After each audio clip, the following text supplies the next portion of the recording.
Hi there, my name's Tom and I'm the Policy and Partnerships Manager here at the Mullany Fund.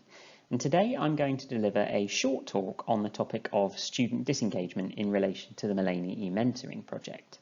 With hundreds of young people taking part in a session that lasts from 8 to 10 weeks, it's always fantastic to see the huge level of engagement from most of our students and mentors.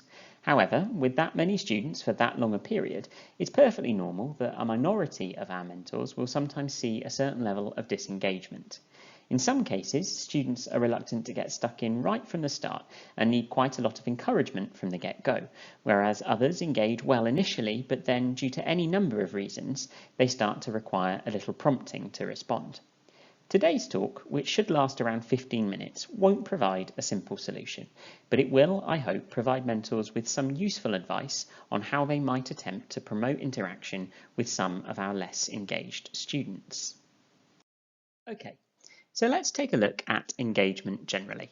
As a reminder, we ask that mentors and students send a minimum of one message per week, and I'm really pleased to say that for the vast majority this has been achieved or surpassed. It's actually a really nice position to be in here in the office, as we're able to have a slightly more holistic view of the conversations being had, and it's clear that there are some really informative, useful and engaging discussions occurring during this session. We've actually seen an increase in engagement this session, and one of the reasons may well be that students can now access the mentoring platform on an app rather than going through a website. So we're hoping to find out a little more about that and any other reasons for the increased engagement during our exit questionnaires. However, I suspect that those of you watching this are probably doing so because you're having some problems engaging with your student. And the first thing I'd like to say is a massive thank you for sticking with it, because I know that a disengaged student can actually be rather disheartening. The second thing I need to say is that if you're struggling to engage a student, chances are this isn't the fault of your mentoring style or method. Disengagement happens during every single session we run, and we've had absolutely fantastic mentors who have engaged with students for many years, and sometimes they get matched with a student who just doesn't engage that well. So try not to blame yourself, because it's genuinely not something that you've done or you've not done. Now, there are several types of disengagement that we see across the session, and students can broadly be grouped into three categories of disengagement: the never engagers, the semi-engagers, and the former engagers. Now, the never engagers are the ones who log in, maybe even send one message, but then entirely disappear and never respond again.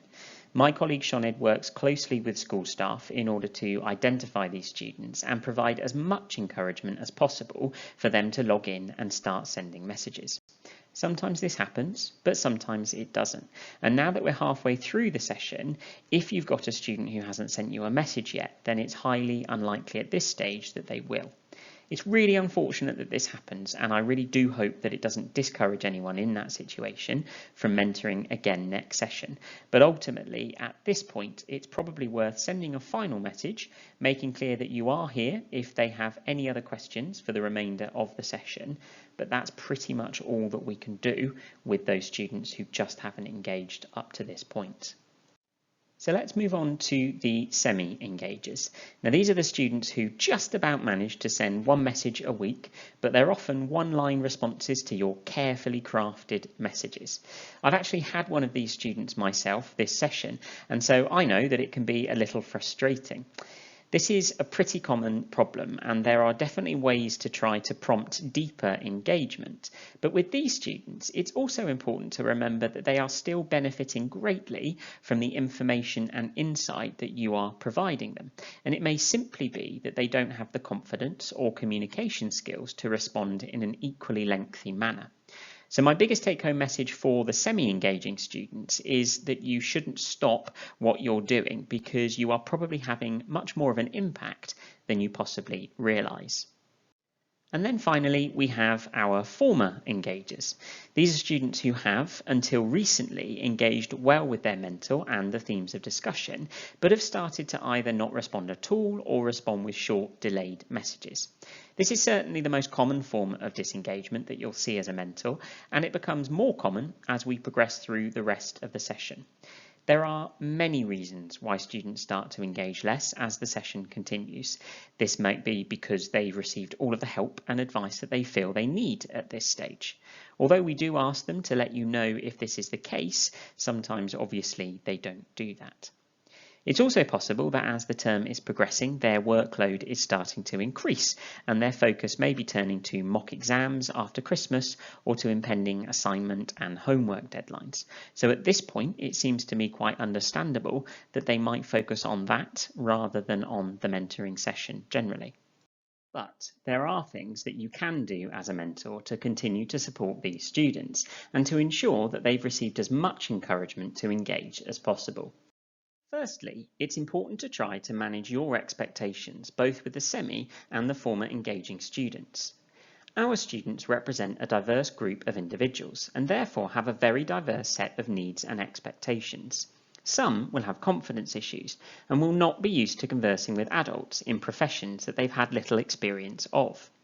The one-line message might be frustrating to us as mentors, but to the young person it may represent a very big step. Many will also have a lot of other commitments, both at school but also at home, and these commitments are fluid, meaning that they may not have as much time suddenly to engage as they once did.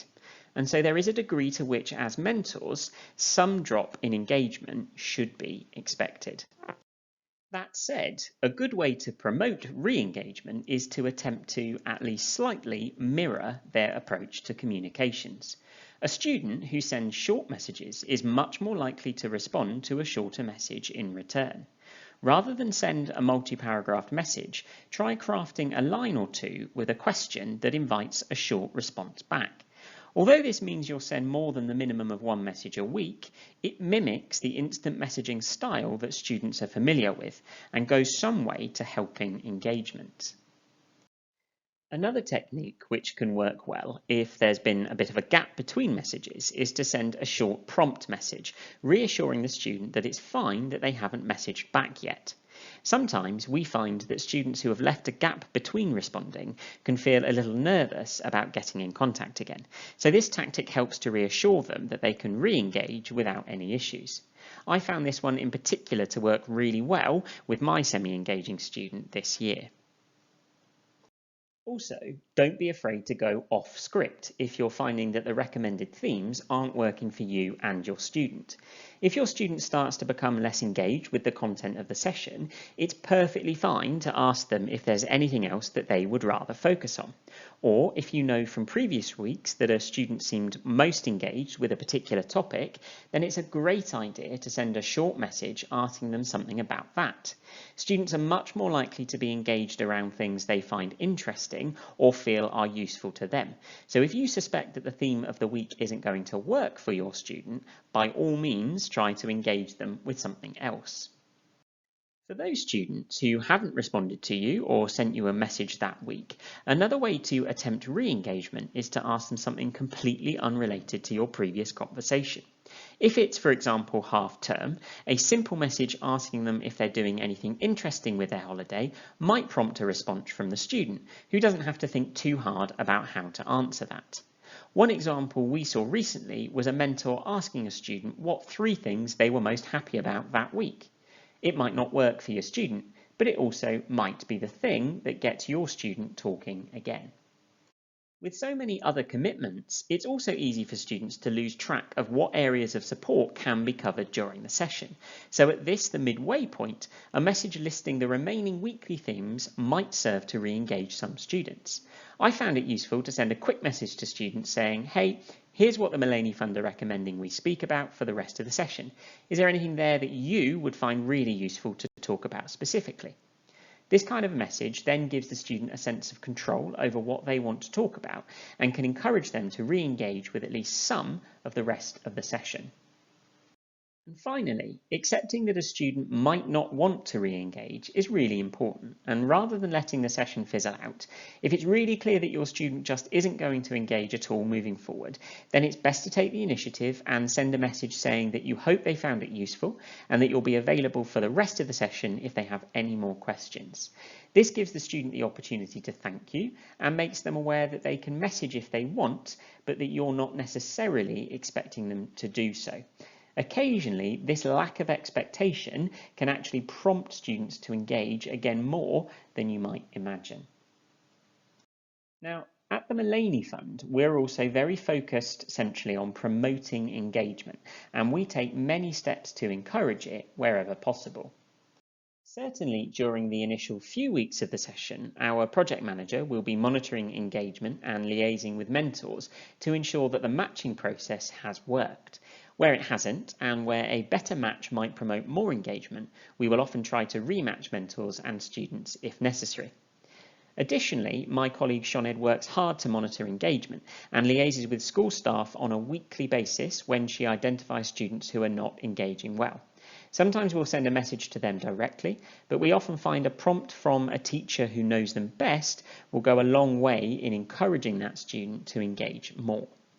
And finally, we provide tailored guidance through the support channel, and I would encourage all mentors who have any questions or particular concerns regarding engagement to contact us through that channel. We're able to check through message histories and recommend specific actions, and we've even helped mentors to draft responses or messages that we think would help to prompt re-engagement. Hopefully, some of you have already utilised this avenue of support, but as the session continues, please do so whenever you need to. And really, that's it in terms of engagement. There is no silver bullet, but there are some steps that you can take that may help to boost engagement, and I've summarised them on the screen there for you now. Probably the most important thing to remember is that some students simply won't engage that well, and some who previously have engaged will become disengaged as the session enters its final weeks. This isn't a reflection on you or your mentoring, but rather the nature of the work that we do with teenagers. And for the vast majority of the several hundred students currently enrolled on this session, engagement is high and the impact that you as mentors are having is really positive. If you attended the previous webinar, you'll have seen briefly the stats that are now displayed on the screen, but broadly they show that the project has a significantly positive impact on student attitudes, knowledge and confidence, and this happens because of the conversations that you are having with them. So a very big thank you again from us here at the Mullany Fund for all of your support and time. If you have any questions, please feel free to contact us via the website, via the project support channel, or just give us a call or send us an email. Thank you very much.